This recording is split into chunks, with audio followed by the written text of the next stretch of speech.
retour, enfin pas retour, comédie, On revient en France, ouais, on revient en comédie française et voilà, le titre me rappelle une chanson. Est-ce que c'est bien de celle-ci dont il s'agit, celle où on nous disait qu'il ne fallait jamais avouer? Et avouer quoi? N'avoue jamais, jamais, jamais. On y a droit dans le film, hein. Alors, synopsis. Après 50 ans de mariage, François Marceau, général à la retraite et encore amoureux de sa femme, découvre par hasard qu'elle l'a trompé 40 ans plus tôt. Alors, ni une ni deux, pour laver son honneur, il part manu militari retrouver Boris, l'ancien amant, pour lui casser la figure. Mais les choses ne seront pas si simples. Le mari, la femme, l'amant, vous voyez à peu près le genre. C'est du cinéma de boulevard, comme le théâtre du même nom, ce qui n'a rien de péjoratif en soi d'ailleurs, hein. Moi je crache pas du tout sur ce genre qui peut faire rire aux éclats par un bon comique de situation ou des dialogues ciselés, mais n'est pas la biche ou Fédo qui veut, hein.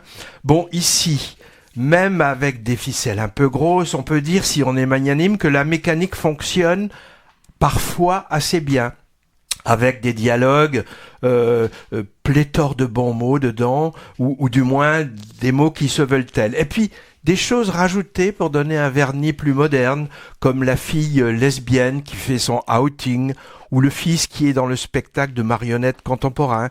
Alors, par contre, il y a des grumeaux anciens qui ont été laissés et ça fait tâche, hein, comme des blagues un peu éculées sur la nudité, la carte postale touristique de la Côte d'Azur, ou du côté du mari, un militarisme fétichiste un peu lourdingue, qu'on croirait tout droit sorti du formol des années Pompidou, hein, voire de Gaulle.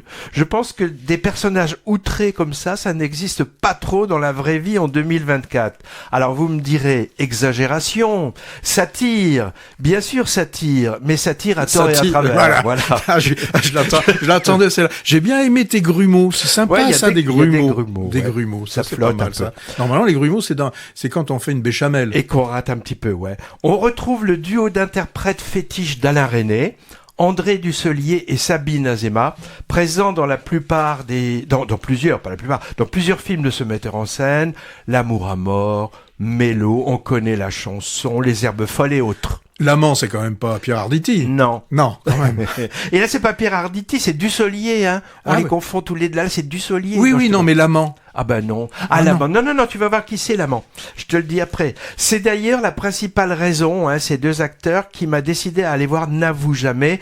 Oh, on va dire pour leur crédit de sympathie au vu de leur carrière. Mais là, c'est pas du Resnais. Leur complicité d'acteurs fait plaisir à voir quand même, mais si elle n'en fait pas trop en mamie mutine, lui par contre cabotine beaucoup, avec force mimique exagérée. Il en rajoute des tonnes à son personnage de vieux réac un peu écrit à la truelle, hein.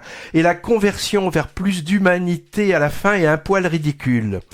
Comme d'habitude, par contre, Thierry Lhermitte s'en sort pas mal, en sexygénaire, séducteur, encore alerte. Alors lui, il en fait pas trop. Alors je vais pas dire que je me suis ennuyé, hein, car visiblement, je suis le cœur de cible d'un tel film destiné au plus d'un an.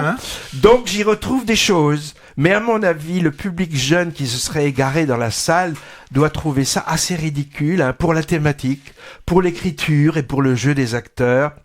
Et la bande musicale, un peu moisie, ne nous rajeunit pas non plus. Bref, le mieux c'est peut-être d'attendre de le voir un dimanche soir, quand il passera à la télé de l'EHPAD. Ah, ça fait plaisir de dire un peu de mal de film à l'écran de temps en temps.